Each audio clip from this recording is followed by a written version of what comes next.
ಮಲ್ಲಿಕಾ ಅವರೇ, ನೀವಿಲ್ಲಿ ಯಾಕೆ ಬಂದ್ರಿ ಒಬ್ರೆ? ಅಪ್ಪ ಅಮ್ಮನ ಜೊತೆ ನೆನ್ನೆ ಯಾಕೆ ಬರ್ಲಿಲ್ಲ? ಆಯ್ತು ಬಿಡಿ, ಅಮೆರಿಕಕ್ಕೆ ಹೋಗಕ್ ಮುಂಚೆ ಬಾಸ್ನ ದೂರದಿಂದ ಒಮ್ಮೆ ಆದ್ರೂ ನೋಡ್ಬೇಕು ಅಂತ ತಾನೆ. ಬಾಸ್ ಕೂಡ ಅಮೆರಿಕಕ್ಕೆ ಹೋಗಕ್ ಮುಂಚೆ ನಿಮ್ಮನ್ನು ಒಮ್ಮೆನಾದ್ರೂ ನೋಡಕ್ ಆಗ್ಲಿಲ್ವಲ್ಲ ಅಂತ ತುಂಬಾನೇ ಬೇಜಾರು ಮಾಡ್ಕೊಂಡಿದ್ರು. ಅವ್ರು ಯಾರ ಹತ್ರ ಹೇಳ್ದೆ ಹೋದ್ರು ಅವ್ರ ಮುಖದಲ್ಲಿರೋ ನೋವು ನೋಡಿದ್ರೆ ನನಗೆ ಗೊತ್ತಾಗುತ್ತೆ. ಬನ್ನಿ ಮನೆಗೆ ಹೋಗೋಣ. ನೀವು ಅವ್ರನ್ನ ಇಷ್ಟಪಡ್ತಿರೋದು ನಿಜ ಅಂತ ಹೇಳಿ, ಅವಾಗ ಅವ್ರು ಅಮೆರಿಕಕ್ಕೆ ಹೋಗಲ್ಲ. ಇಲ್ಲ, ನಾನ್ ಬರಲ್ಲ, ಹೇಳಕ್ ಆಗಲ್ಲ. ನೀವ್ ಹೇಳ್ದೆ ಹೋದ್ರೆ ನಾನೇ ಹೋಗಿ ಹೇಳ್ತೀನಿ. ಓಂ ಶಿವ ಶಿವ ಶಂಭೋರಾಜ್ಞಾಯ ಪದ್ಮಾನಸ್ಯ ದ್ವಿತೀಯ ಶ್ವೇತವರಾಹ ಕಲ್ಪೆ ವೈವಸ್ಮನ್ವಂತರೆ ಕಲಿಗೆ ಪ್ರಥಮವಾದೆ ಜಂಬೂದ್ವೀಪೆ ಭರತವರ್ಷೆ ಭರತಖಂಡೆ ಬೇರೂರು ದಕ್ಷಿಣ ದಿಗ್ಭಾಗೆ ಶಾಲಿವಾಂಶೆ. ಅವ್ರಿಗೆ ನನ್ನ ಮಾತಿಂದ ಸಂತೋಷ ಸಿಗೋದಾದ ನಾನ್ ಖಂಡಿತ ಸತ್ಯ ಹೇಳ್ತೀನಿ. ಆದ್ರೆ ಈಗಲ್ಲ, ಅದಕ್ಕೆ ಸಮಯ ಬರ್ಲಿ. ಮನೆಗ್ ಬನ್ನಿ, ಸಮಯ ಬರುತ್ತೆ. ಆದ್ರೆ ಸತ್ಯ ಹೇಳ್ಬೋದು, ಅಥವಾ ಕೊನೆ ಪಕ್ಷ ನಿಮ್ ಮುಖನಾದ್ರೂ ಅವ್ರಿಗೆ ತೋರಿಸಿ. ಅಮೆರಿಕಕ್ಕೂ ಮುಂಚೆ ಅವ್ರಿಗೆ ನಿಮ್ಮಿಂದ ಈ ಖುಷಿನಾದ್ರೂ ಸಿಗ್ಲಿ. ಇಲ್ಲ, ನಾನು ಅಲ್ಲಿಗೆ ಬಂದು ಏನಾದ್ರೂ ಆದ್ರೆ ಏನೂ ಆಗಲ್ಲ. ನೀವು ಇವಾಗ ಬನ್ನಿ.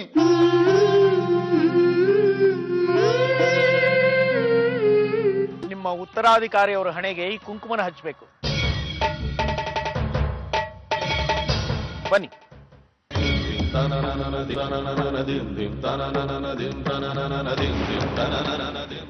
ನೋಡಿ,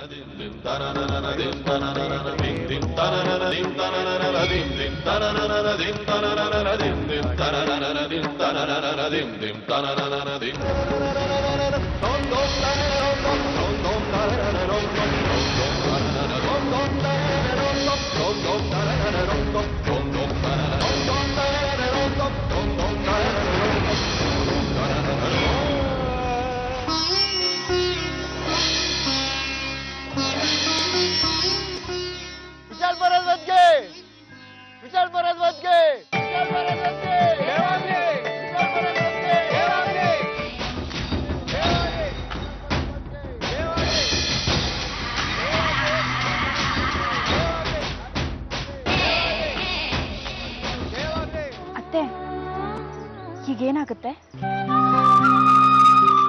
ವಿಶು ಈಗ ದೇವಸ್ಥಾನದ ಉತ್ತರಾಧಿಕಾರಿ. ಅವನು ಅಮೆರಿಕಕ್ಕೆ ಹೋಗೋ ಹಾಗಿಲ್ಲ. ನನ್ನ ಮಗನಿಗೆ ಪಟ್ಟ ಕಟ್ತೀನಿ ಅಂತ ಆಸೆ ತೋರಿಸಿ ಈಗ ಮೋಸ ಮಾಡ್ತಾ ಇದೆಯಲ್ಲ, ಇದು ಇದು ಅನ್ಯಾಯ, ವಿಶ್ವಾಸದ್ರೋಹ, ನನ್ನ ದೊಡ್ಡ ಅವಮಾನ. ವಿಶ್ವಾಸದ್ರೋಹ ಅವಮಾನ ಆಗಿತ್ತು ನನ್ನಿಂದ ವಿಷ್ಣು, ನಿನ್ನ ಮಗನಿಂದಾಗಿ. ದೊಡ್ಡಪ್ಪ, ನಾನು ಯಾರಿಗ ಅವಮಾನ ಮಾಡಿದ್ದೀನಿ? ಯಾರಿಗೆ ದ್ರೋಹ ಮಾಡಿದೆ ಹೇಳಿ?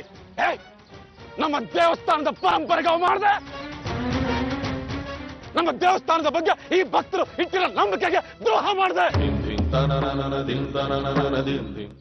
ನಾನು ನಾನು ನಿನ್ನ ಮೇಲೆ ಇಟ್ಟಿರೋ ಪ್ರೀತಿ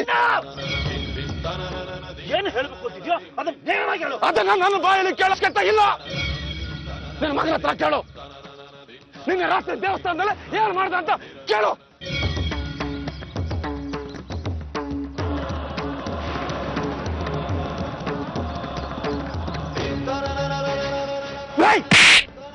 ಬಡ್ಡಿ ಮಗನೇ,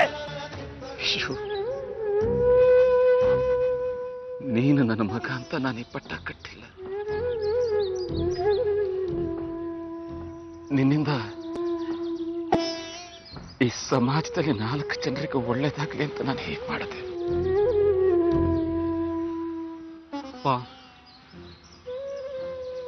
ನಾನು ನಿಮ್ಮ ಹತ್ರ ಸಪ್ರೇಟಾಗಿ ಮಾತಾಡಬೇಕು.